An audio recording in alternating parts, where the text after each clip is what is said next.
Welcome to our weekly 3-minute therapy podcast with me, Dr. Michael Edelstein, clinical psychologist, and my trusty co-host, Mick Berry, author, drummer, pianist, I imagine. I see a piano back there. And we launch our podcasts starting with REBT, Rational Emotive Behavior Therapy, a form of psychotherapy devised by Albert Ellis in the 1950s and then followed in the 1960s with Aaron Beck, then other popularizers of it. REBT, Rational Emotive Behavior Therapy, is a philosophic therapy, and it looks at your thinking, since your thinking caused your emotions. And it says that our disturbed emotions come from a particular type of thinking. That's thinking in terms of demands: must, should, supposed to's, have to's. I must do well and get approval, or else I'm no good. My life must go well, or else my life is no good. And the conditions and others must treat me well, or else they're no good. So those are the main ideas that cause emotional disturbance. And that's a very powerful idea, because if you're anxious, depressed, angry, look at your thinking and you can change your thinking. You don't have to change situations to get over your stress. Change your thinking that's causing your stress. Look for one of those musts. Mick, did you want to add to the introduction? No, that sounds good to me. Today, we're honored to have a special guest, and that's Martin Levinson. And Martin is that Dr. Levinson, Martin? Sure. Yes, I have a PhD. Yeah. And Dr. Levinson is a specialist in general semantics. And one part of general semantics is speaking precisely. And it highlights the idea of E prime, which stands for English prime, which is a particular subset of English, and that's English minus all forms of the verb to be. So we try to speak precisely without the verb to be, and if you eliminate the verb to be, then you can't label yourself or others. You can't say, I am a good or bad person, because that has the form of the verb to be in it. You would say, I act well in some situations. Can't say others are bad, but others act poorly at times. So if you eliminate the verb to be, then you'll help clarify your thinking, which will help you clarify your emotions and make it much less likely to disturb yourself. Martin, did you want to add anything to that?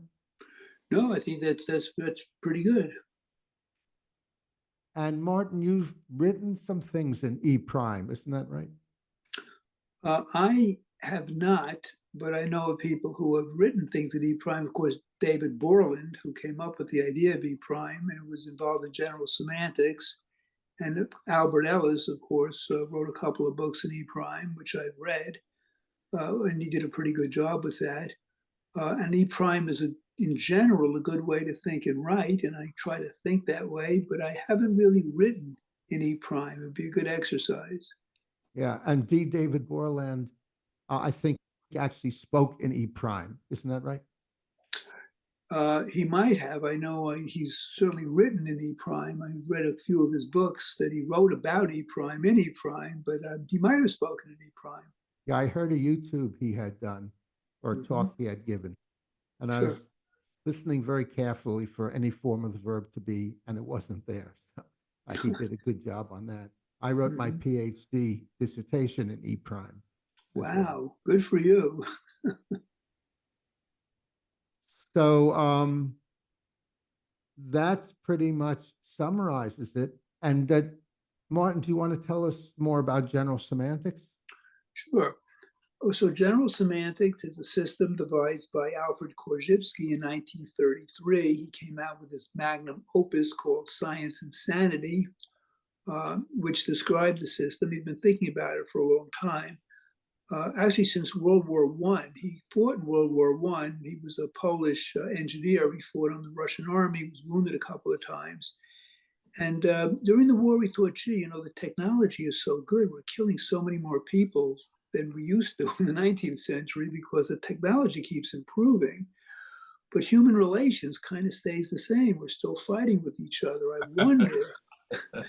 I wonder, he thought, if you could apply the way technology gets better, I guess, through the scientific method to human relations. Would human relations improve? I mean, that was the basis. So we thought about this for 10 years, wrote, took notes, worked for a while in the St. Elizabeth's Hospital in Washington, which was for those who were mentally disturbed. They came out with this book, Science and Sanity, which basically described general semantics as a system that, using the scientific method, which we've all learned in school, which, by the way, you can apply to everyday living, that was one of his things, and using language more, such as E prime, more carefully and more to describe the world more realistically, you could help solve everyday problems more effectively and see reality in your place in the world more clearly. So that's kind of a nutshell description. Very good. And there was another author of general semantics, I think, S.I. Hayakawa. Yes. He wrote. S.I. Hayakawa. I'm sorry. Yeah, he wrote a book or two about it. He did. He was the one that put general semantics on the map. Korzybski, when he wrote Science and Sanity, was reviewed in the New York Times and said it was a good book for the, in quotes, intelligent layperson. I think they said layman. They weren't politically correct, as politically correct as we are. But in any event, Hayakawa became very enamored with the system, took a couple of seminars with Korzybski, and in 1941 published a book entitled Language in Action, which later became Language in Thought and Action. And that book became very popular with the public. It was put on the Book of the Month Club when they had such clubs back in the 40s. It was put on their list, and hundreds of thousands of people read that book, which was basically a popularization of general semantics. So he was the one that really put general semantics on the map. Some people may know Hayakawa from the 1960s. He then became a Republican U.S. Senator from California. And Martin, what are you doing these days professionally? Well, I retired about 20 years ago. I was directing the drug prevention programs for the Board of Education in New York City, among other things. And then I became the president of the Institute of General Semantics, which was an organization that's still around to promote general semantics. And I was the president of that institute up until a couple of years ago. And then I retired from that. And what I do now is I publish books in different areas. I do lectures to local libraries, basically across the country because of Zoom, on various topics. I teach at Stony Brook University for the Osher Lifelong Learning Institute on various courses. And I'm teaching for the Cy Beagle program in New York City, retired teachers. I teach other courses. So I keep pretty active. And do you have a website for people to go to if they want to get more information about you? I do, and it's martinlevinson.com. And that's LEVINSON. Yes, it is. That's correct. Thank you. Yes. Yeah, you're welcome. Well, Mick, did you have any final questions or comments? Well, I've got quite a few. I'd like to know how this relates to REBT. And Martin and I were talking before we began filming the podcast today, and Martin's very familiar with REBT. So, Martin, I was mentioning that I know with REBT, we talk about semantic precision, and specifically what I mean by that is just using words in a very precise way. And REBT would say that it's inaccurate to say I'm no good if I make a mistake. that let's say I make a very bad mistake and it causes me to lose my job. If I start thinking I'm no good, I'm a loser, that's not correct. What is and that's not accurate. What is semantically precise, what is accurate is for me to say, I made a mistake that caused me to lose my job. It's a very serious mistake with serious ramifications for my life. It's a quite a difficult situation. I want to avoid this as much as I can, but to call myself a bad person or to say I'm a loser, that this is always going to happen, is not true. It may take some practice to get out of this habit. If I had a habit that caused me to make the bad mistake, or it may take some assiduous attention in order to avoid making this sort of mistake in the future. These are all things that are accurate. Whereas if I say I am a loser, I am no good, that doesn't give me anything that's useful. And on top of that, it's entirely unrealistic. So that's how I work semantic precision. Is there anything you would add to that or correct by what I just said? I No, wouldn't but correct, but, I'm sorry. oh, I'm sorry, you were asking Martin, is that right? I was asking Martin. Yeah. Okay. No, I think that's pretty good. Just to give you the connection between general semantics and REBT, I saw the connection immediately when I came to general semantics in 1979. So much so, I did a dissertation, a PhD dissertation, using general semantics. And Albert Ellis, who's of course the founder of REBT, based in New York, where I was doing my dissertation at NYU, I got in touch with him, and I was a counselor at the time, counseling students in schools, public schools, and he was offering certificates in rational emotive therapy. That's what it was called then, and it was open to social workers, psychologists, and psychiatrists. And I was none of the above. But I thought, I'd like to see if I could study with him. So I showed him the dissertation. He said, "Oh, general semantics, you're interested in that? I know about that too. I'll let you into the program." And we spoke for a while, and it turned out that he hadn't learned about general semantics when he came up with the theory, I think in the mid-50s of RET. But he said, learning more about general semantics, I realized it's pretty much what I advocate. And had I knew about it back then, I would have included it in references in my book, and I would have referenced general semantics. But I didn't know it then. I kind of came upon its formulations independently. And so I thought, well, gee, that's interesting. And he actually presented in the 1990s to the Institute of General Semantics. We do a yearly conference, and he gave the keynote lecture, the notes of which I think you get on our website, and his lecture you can get on the website. Wonderful lecture, great speaker. And he showed the connections between general semantics and REBT. And he basically said that REBT was a more practical way of getting the formulations of general semantics out into the world and into therapy. And I thought that's kind of interesting. Yeah, that seems to me to be an accurate way to put it. However, there does seem to be, somebody might say, a practical way. Is he saying something negative about general semantics? Whereas I don't think it would need to be interpreted that way. There might be a more precise way to say that REBT is a way to apply general semantics in the field of therapy and psychology. REBT is an active application of general semantics. I like that. I'll go with that. I just came up with that off the top of my head just now. Now, I also have a question. I find a lot of people that I talk to about REBT are resistant because of, well, I don't want to say dryness, but of the very just the wording and the approach does not give people necessarily an emotional experience. It does it from an approach of analyzing something, and they may not see it as a very a warm, comforting thing. If you got a therapist who says, well, remember that you can have a high self-esteem in spite of what you do, that might be more appealing to a lot of people.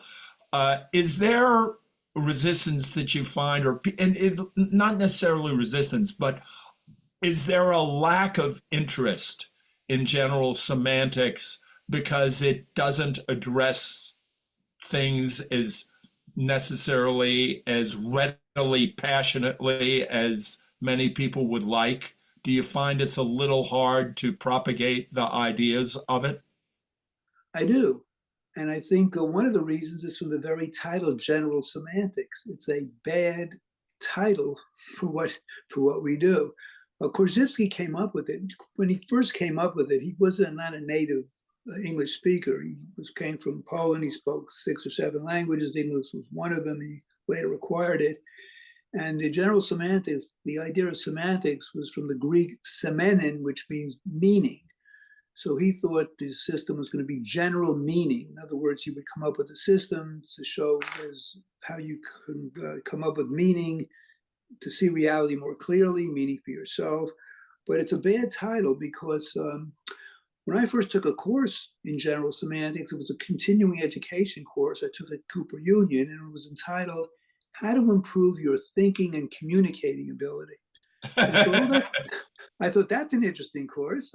I could use that, or could you teach my students some of the stuff I'll learn here? I'll take that. Had the course been titled Introduction to General Semantics, I wouldn't have gone near it. It would have been, oh my God, who wants it? That sounds very, maybe for a PhD, okay. So the title itself puts people off, Yeah, which is too bad. yeah, I've found that also with rational motive behavioral therapy. I have a good friend who's familiar with it, actually published the books I've written. And he said just that the name rational motive behavioral therapy is not very appealing to people. Had Ellis entitled it Solve Your Emotional Problems or The Cure for Your Emotional Problems, I think a lot of people would be more drawn to it. However, we know that many people use titles like that are complete charlatans. And so I think when you go with something like general semantics or rational motive behavior therapy, you at least give something that no one can dispute. This is what it is, you know. That's true. The additional problem general semantics has, because semantics is in the title, people, when I say, I was the president or past president of general semantics, oh, I studied semantics in college. Well, general semantics is not semantics. And then I have to say, well, no, it's not semantics. I go into a big spiel that it's not semantics. And that wouldn't have been the problem for me if it didn't have semantics in the title. So it fails on that level, but it's not going to change. And enough people are familiar with it that I think it's fine. But as far as getting it out into the world, Hayakawa did it with his book Language and Thought in Action, great title. And Hayakawa wrote in a way that would interest people. Korzybski's writing is more academic, and it's harder to get if you're just casually reading. Yeah, it's very interesting to me, more than interesting. It's somewhat tragic that he pointed out, God, we've got all of this technology and the human behavior is lagging far behind. I think that was one of the outcomes of World War I. The Industrial Revolution sprang up with all of this technology being invented, and everybody thought the world was getting better and better, and you had everything happening. And then all of a sudden, bammo, there's this war, and millions upon millions of people are killed. And I think people realize, my God, this technology can be used for destruction, and incredibly efficient destruction.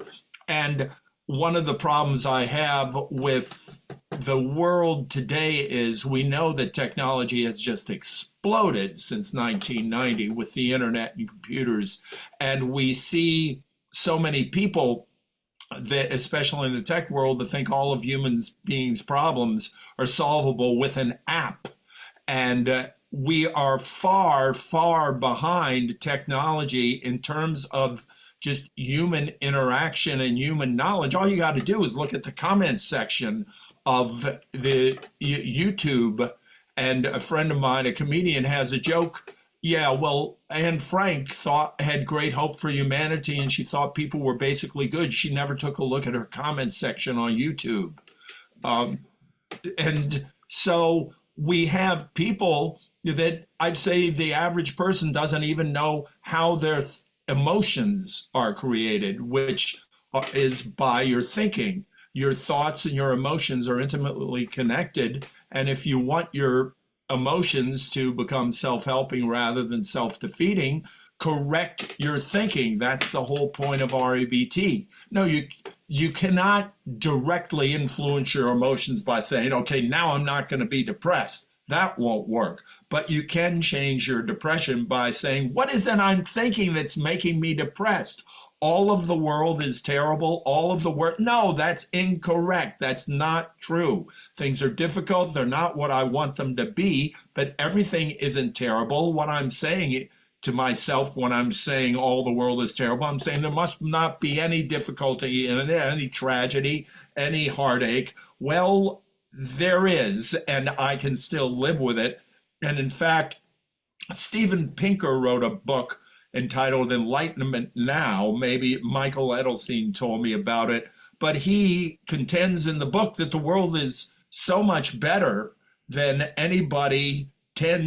most people tend to consider, and that the number of people dying in wars is going down drastically, that diseases are getting cured, that the advancement in the human experience and the pleasure of life is on the upswing drastically, but that people are not aware of this, and that this semantic precision and basing your thoughts in reality can give you a whole lot of realistic optimism about the future of the human race and your current state of affairs.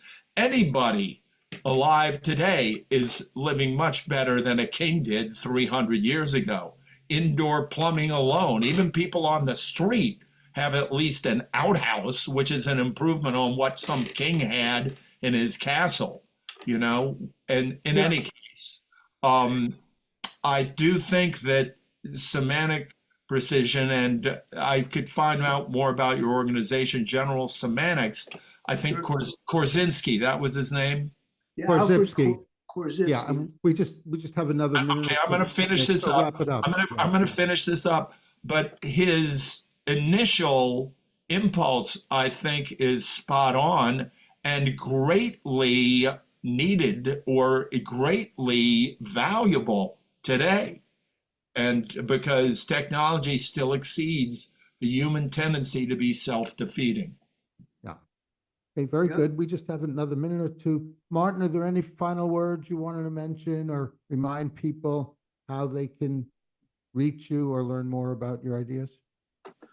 Sure. Well, you can reach me if you want. You can go on the website, martinlevinson.com. There's an email there. And if you want to learn more about general semantics, the Institute of General Semantics has a wonderful website. And if you go on it, you can find all sorts of, I think, interesting information on general semantics, the history, what it is, events. We do events pretty much in New York City if you're in the area. I'm doing a talk tomorrow. There's a General Semantics Olympics on crazy talk, stupid talk. And so I'll be doing, I'm on a panel there. It's in New York City. It's at the Players Club at 17th Street in Gramercy Park. It's on the website, but at any event, I would say if you go to the Institute of General Semantics, you can learn more about it. And yeah. Okay, very good, very good. Thank you, Dr. Martin Levinson, for joining us and enlightening our viewers about E prime general semantics. Thank you, Mick Berry, my able co-host. And I'm Dr. Michael Edelstein. I'm at 3minutetherapy.com. 3 is the word spelled out. And thanks, Chris Rossini, our tech engineer, for making this happen. Comment below. If you had thoughts about this, give us a thumbs up. suggest subjects for future podcast, volunteer as Martin did, looks like he survived, and subscribe to the 3-Minute Therapy podcast to do what, Mick? To stay on the rational side of life.